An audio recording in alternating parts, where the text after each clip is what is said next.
I have a sister, Anne, 2 years older than me. Anne is and always has been my mom's favourite. Growing up, my mom got Anne everything she wanted.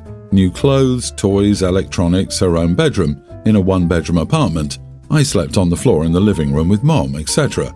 We were poor, so sometimes my mom would borrow money, take out loans, hustle or play her luck gambling to get her what she wanted. But if I were to ask for anything, I always got hit with the, "Next time, we don't have the money." I was also denied specific experiences that my sister got to have. For example, I wasn't allowed to date, go to friends' houses or walk to the store alone. My mom rationalized this by saying that she treated us differently because of our personalities, with my sister being the diva and me being the quiet one. I've come to accept that she loves us differently and have moved on with my life. I now have a son of my own, and my sister has 2 kids as well.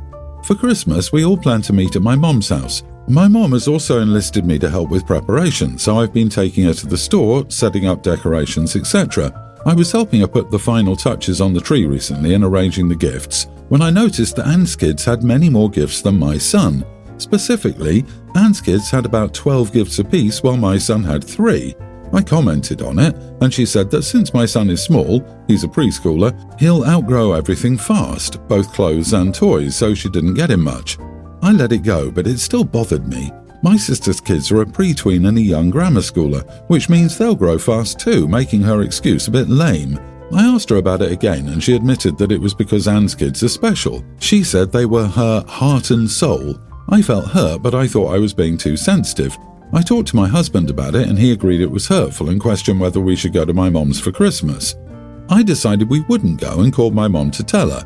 She got mad and said I was childish and needed to get over it because all grandmothers have their picks when it comes to grandchildren. She said she still loves my son and thinks I'll be hurting him by not letting him see her on Christmas. She's told Anne about it, and other people vaguely, over Facebook, and Anne more or less said it's our problem and she's going to enjoy Christmas either way. Am I the idiot for not going to my mom's house for Christmas? Oh my God, absolutely not the idiot. Your mother and your sister are cruel. Hold on to your husband and your son for dear life and run away from these evil people. Your son doesn't need a constant reminder that he's not grandma's favourite and grandma likes the other grandkids more. Protect your family and give them the love you never got from your mother.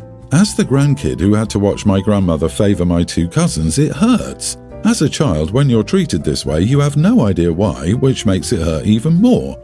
It wasn't until I grew up that I realised that not only were my brother and I treated differently, but my dad, who financially supported her, was also treated differently. I made the decision to go no contact and never regretted it. The very fact that OP was the one helping prep her mom's Christmas, while her mom favours her sister and her kids, tells you everything you need to know about who will be expected to care for her mom when she's old. No contact starting now is the best way to dodge that bullet. By the way, sister will swan in and count the gifts when the work's done. Leave before the dishes get washed too, I assume. Of course Anne will enjoy it. She'll be even more the centre of attention, and it's easier to complain about when you aren't there. Mom is only mad because she needs OP to serve and clean up dinner. OP shouldn't go. Let her sister wash the dishes for once. No, wait. Mom will have to do it. Enjoy your totally mom-free life. She treated you like a second-class citizen for your whole life. It's time for her to know what that felt like. My husband, 41, and I, 38 female, have 2 children, our daughter Rachel, teen, and our son Tim, young teen. Forever I've been begging my husband to do more around the house, but he continues to be a lazy man-child. He does the bare minimum when I force him, and that's it. Our son is learning from him and not doing his chores, not cleaning up his messes, and expecting his sister to cater to him. Hubby is enabling him and secretly overrules me when I punish Tim. We had more than one argument because of their laziness. Yesterday I was shopping with Rachel and we met a friend from work and her boyfriend. So I called my husband and asked him and Tim to clean the house ASAP because I'll be bringing guests. The house was a mess when we arrived home nearly 2 hours later. I never felt so embarrassed in my life. My friend smiled and downplayed it as normal, but I could see the look she exchanged with her boyfriend. We chatted for 20 minutes after I cleaned the living room a bit, and then they left. I finally had enough. I told both hubby and Tim to get the heck out of my house and not come back until they learned to respect me and be helpful around the house. We had a bad argument, and in the end they gave up and left. My son has called me since from the motel where he and hubby are staying and begged me to let him back in. I told him he could ask me again next year and I might consider it. They're banned for Christmas. Family will gather in my house this year and New Year's Eve. Tim will then return. Hubby, I'm not sure yet. My mom and sister are against this. They think I'm way too harsh, especially to Tim, but I think he needs a serious wake-up call and this will be it. And I don't give a damn about hubby at this point. Am I the idiot? You kicked them out before Christmas? You kicked out your child through the holidays for being messy because you were embarrassed in front of your co-worker? Yeah, you are the idiot. Honestly, if it had been me, no matter how justified you felt or actually were, your next conversation with me would be to tell you to sign the papers. LOL at the lazy slob who wrote, "You are the idiot." LMAO, oh no. Imagine being a lazy, deadweight slob and thinking saying you'll divorce a hardworking wife is a threat. Delulu. Dude probably didn't think it through. Shocker, I know. And realised that he's actually encouraging the deadbeat to give OP the best Christmas gift ever. Freedom. Chances are hubby is in no position of power to make such threats. My guess is he doesn't work and leeches off OP. You're not the idiot. I get why you're done with talking after trying so hard, and now you have to take consequences. And if you also have no love for your husband, I wouldn't wonder about it. No one wants intimacy with someone you have to mother. You're just describing what women all over the world are fed up with. Also, you didn't throw your son out on the street by himself. He went with his father. If Tim doesn't like living in a pigsty, I guess he needs to learn to pitch in and help. The sad fact is, Tim also needs to learn that he doesn't get to sit around while the women in his life cater to him. Good on OP. Your spouse is teaching your children all the wrong things. It's time to let your daughter and son know that marriage is a partnership and no one gets to sit it out, no matter what their gender. I'm a single guy with a pretty decent job. I hope to have a family someday, but for right now I'm just dating and saving money. For the last few years, I've used my Christmas bonus to buy my parents, siblings, and siblings cool Christmas gifts. I'm lucky enough to be earning much more than I need, and I have an excellent nest egg going for when I'm ready. My parents and my siblings aren't there. My folks were immigrants, and while they own their own home and, as far as I know, are debt-free, they don't have a huge retirement account. My older brother and sister each decided independently to start their families while they were quite young, in my opinion. So anyway, like I said, I've been blowing my bonus on all of them for the last while. I paid for my parents to visit their home country. I bought both of my siblings' families a PS5 when they were hard to get. My nephew studied university this fall. I got him a new laptop as a graduation and Christmas present last Christmas. I don't resent spending this money. I love my family, and I don't expect them to reciprocate. I already buy myself whatever I want. However, I noticed something this year. It was my 30th birthday and no one did anything for me. So I asked my girlfriend if she wanted to go to Asia for New Year's. She's a student, so I'm paying for everything. We're seeing our families for Christmas and leaving on Boxing Day. I got to my parents yesterday afternoon and put my gifts for everyone under the tree. I got everyone a $50 gift card for the movies. There are 12 of them, so that's still $600. My sister-in-law decided to sneak a peek at her gift. She thought I was snubbing her, so she told everyone that I got her a crap gift. Huge fight. I just left and went back to my hotel. Calls and texts non-stop. I was greedy, immature, callous, and many other things. I just blocked them. I can spend the next few days as a tourist in my hometown and then leave. I told my girlfriend what happened with my family and she has my back. I think they're acting entitled and taking me for granted.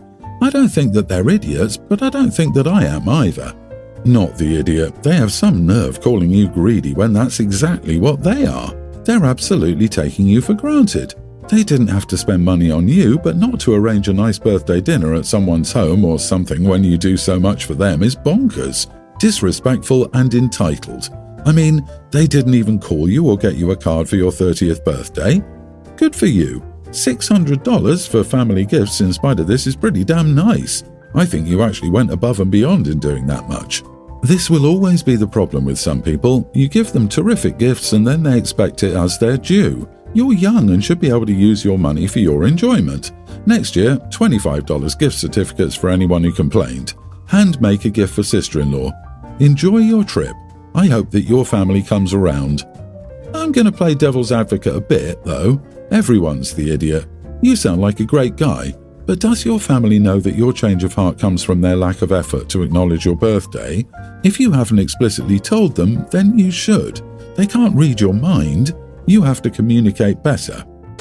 I, 24 female, recently moved to the city in which most of my paternal families live. I grew up in another city and went to college on a different coast. I wasn't close with them, spending only 6 Christmases with them growing up. I visited everyone in person once when I moved, so they knew I was living in the same city. I'm a pretty good cook and baker, so when I was invited to a potluck family party at my grandparents', I brought a chicken stew which received a lot of praise. One of my aunts asked if I also baked, and I said yes, showing them a few pics of my baked goods. My cousin Lisa, 30 female, then invited me to her little girl gathering, telling me it was a drink and dessert party and that the theme was chocolate. I made a beautiful white chocolate cake for the party. It wasn't big, as Lisa told me there would be 10 people attending, but because it was small I could make it a little fancy with silver and white winter decorations. Everyone exclaimed how beautiful the cake was, and when Lisa put it on the table it stood out as the rest was different shades of chocolate brown. My cake was praised. The food and drink were delicious. I hung out with my cousin and met Lisa's friends and her husband's family. I thought everyone was nice. Later, Lisa called me, not exactly complaining, but telling me next time I should have kept to the party's theme. I told her I did, as white chocolate is chocolate. Lisa said that her husband, sister and a couple of nieces thought it was inappropriate for me to bring a dish that stood out so much, completely ignoring the party theme. They felt all everyone talked about was my cake. They asked Lisa to tell me to tone it down or don't invite them or me to the same party because they can't stand someone so attention-seeking. Personally, I don't think I did anything wrong, but this is a group of 3 people thinking the same thing, so am I the idiot? Not the idiot. She should have said that if Lisa wanted a chocolate party where everything was brown. If she wanted a chocolate party without white chocolate, she should have said that. Absent other instructions, you honoured the theme. I'm sensing that Lisa is just jealous of your baking and cooking skills. FYI for the future, and I'm sure you know this, but white chocolate contains no cocoa, cacao solids, and sometimes not even cocoa butter, so it's debatable whether it's chocolate at all. Also, many people who like chocolate explicitly do not like white chocolate. I suspect even if you'd asked Lisa her opinion on white chocolate, she would have still found a reason to be unhappy. I completely agree that she would have found a reason to be unhappy regardless. This sounds like a witch-eating crackers complaint by Lisa & Co. Ignore and stop letting them have your delicious cakes in the future. She wasn't upset the cake was white. She was upset the cake was better than hers. Lisa is jealous, plain and simple. I guarantee no one said those things to her. No one. She's lying to you because everyone loved your beautiful cake. I love that you did something different. I've been with my husband Adam for 12 years in total. We have 3 young children, and for the last 3 Christmases, Adam's family has come from different states to spend Christmas at my house. Originally, his parents hosted Christmas, but due to having babies, etc., we didn't want to fly. Everyone has been happy with this arrangement, meaning 5 of his family members stay here for 5 days over Christmas. This includes his brother Matthew and his other brother and sister-in-law. Matthew is a good kid even though he is 26 now and is very much the youngest child. When he was younger, he was a bit of a wild child, partying, etc. The family was happy when he seemed to get into a serious relationship with Alice last year. I have no issues with Alice. I invited everyone to Christmas in June. I didn't invite Alice. I assumed she would be seeing her family. I got a message a couple of weeks ago from my mother-in-law about Christmas, and she mentioned Alice wanting to make a dish. I replied back stating I didn't know Alice was coming and she wasn't invited. This caused a load of text messages and phone calls. I eventually left this till Adam was around to deal with it. Adam thinks Alice should come. However, there's no room in the house. Matthew usually sleeps in the office and this would not fix a double bed. In addition, while I like Alice, I don't want people who may not know my children in 10 years here on Christmas Day. Adam and I have majorly fallen out about it, so he went back and said there was no room in the house but Matthew and Alice were welcome to get an Airbnb or hotel and come round on Christmas Day.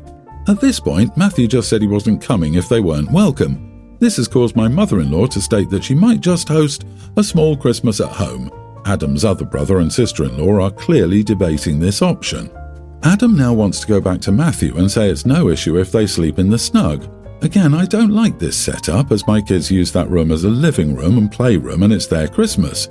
Adam and I argued this morning and he went out hours ago and has just texted to say he will be back this evening. He needs to cool off, and I need to consider how selfish I'm being. So, am I the idiot? You are the idiot. You're making a huge deal out of something that should be a non-issue. Couldn't you suck it up for the holiday to keep the peace and be inclusive? Holidays are about togetherness. If they're okay with sleeping in the office together, God bless them. Why do you care about your kids spending a holiday with someone who may not be there in 10 years? That's a ridiculous notion. You're being unkind, selfish, and exclusive.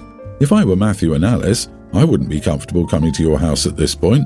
Can't blame the rest of the family for making other arrangements. Totally agree, and the whole may not be around in 10 years is crap. I mean, has OP never heard of divorce? The other brother's wife could be out of the picture next year. Holidays are inclusive. Alice has been around for a year, better get used to the fact that the younger partying brother has settled down and has a significant other, not a one-night stand. OP, you have no one to blame for the ruined Christmas but yourself. Maybe it will just be your nuclear family this year if everyone goes to mother-in-law's, and don't be surprised if your husband also goes. Talk about blowing up a family for no reason. You once were the girlfriend too, and how do you think you get welcomed into the family if no one was willing to make space for you? It's also kind of gross to point out brother-in-law was a wild child when he was 26 and has had the same girlfriend for a year. Literally nothing weird or wild about a 25-year-old dude being single and dating through 25. Your husband should leave Scrooge at home and take the kids to his mother's with the rest of the family. Good grief, there's nothing like creating completely unnecessary drama around the holidays.